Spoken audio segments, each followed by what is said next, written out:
Oh no!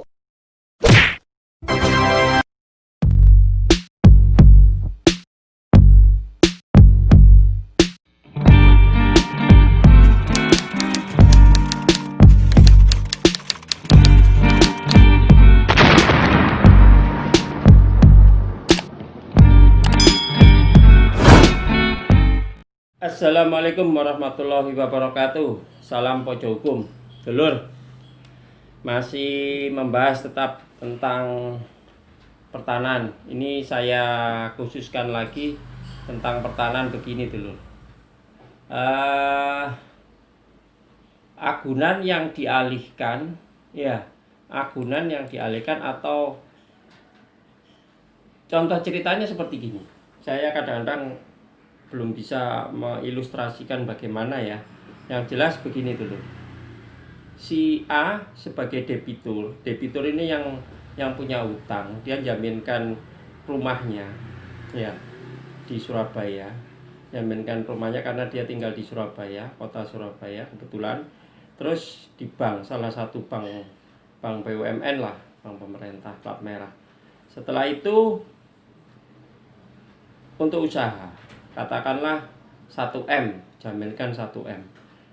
Di kemudian hari, di kemudian waktu, setelah beberapa kali angsur, ternyata dia mengalami kebangkrutan usahanya. Karena ada virus corona, ada pandemi seperti ini, usahanya jadi kacau, terus jadi nggak laku dan lain sebagainya, akhirnya tutup. Jadi usahanya itu tutup. Akhirnya dia nggak bisa.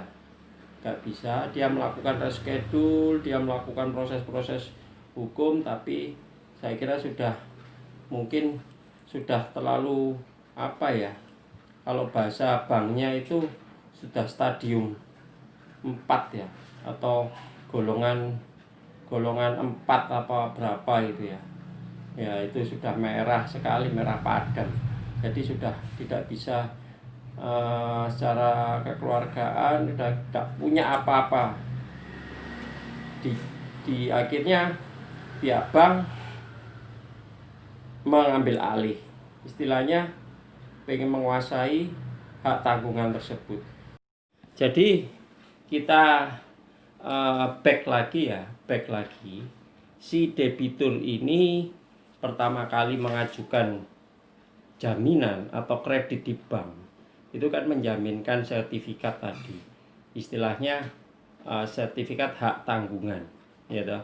Sertifikat hak tanggungan sendiri kan ini katakanlah SHM ya. Sertifikat hak tanggungan sendiri diatur dalam Undang-Undang Nomor 4 Tahun 1996 tentang UUHT.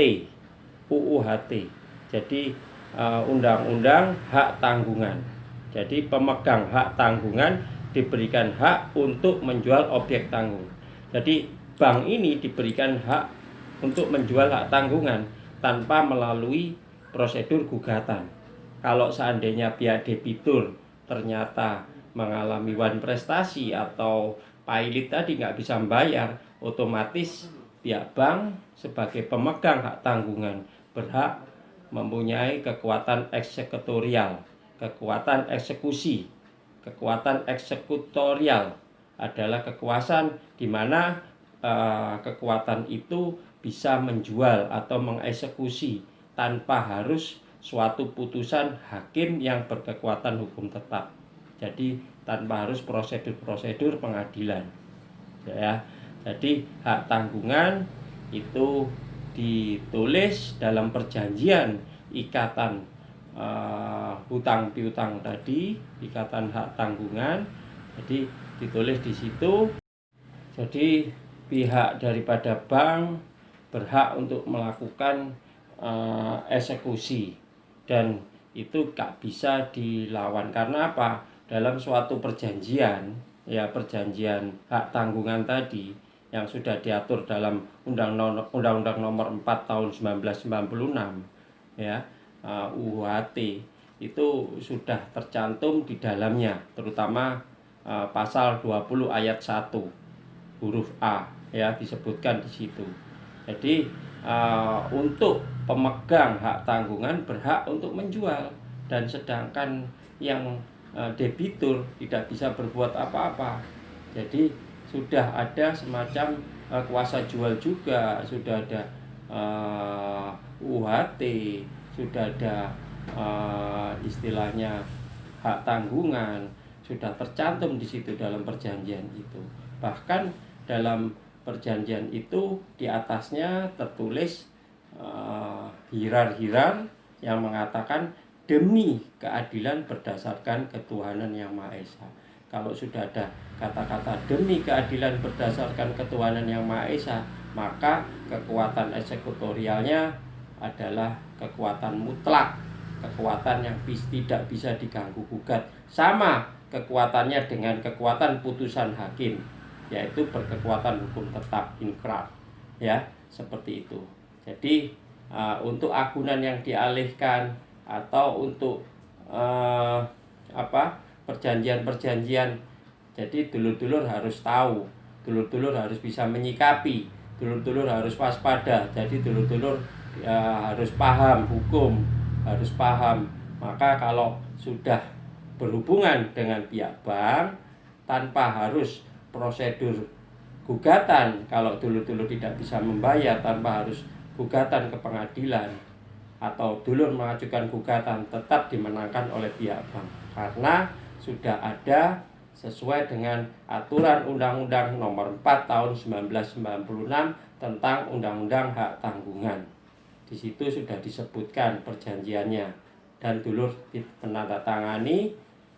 Kalau itu atas nama suami, istri juga harus ikut tanda tangan. Tidak keberatan, menulis pernyataan dan lain sebagainya di atas meterai. Dan biasanya juga berakte notarial. Ya, perjanjiannya tidak hanya perjanjian di bawah tangan saja, tapi perjanjian berakte notarial, perjanjian di depan pejabat yang berwenang, notaris. Saya kira seperti itu, ya. Dulur bisa paham. Saya hanya bisa memberikan informasi kecil, tapi mungkin bermanfaat bagi dulur-dulur semua. Jangan lupa like, komen, share, dan subscribe agar dulur berlangganan Pojok Hukum mengetahui hukum-hukum yang ada di masyarakat, permasalahan-permasalahan yang ada di masyarakat, baik itu tentang pertanahan, tentang perkawinan, apapun, hukum apapun, dulur bisa tanyakan di WA saya, atau bisa selalu berlangganan atau melihat channel di Pojok Hukum. Insya Allah bermanfaat. Wabillahi taufiq wal hidayah. Wassalamualaikum warahmatullahi wabarakatuh. Salam Pojok Hukum.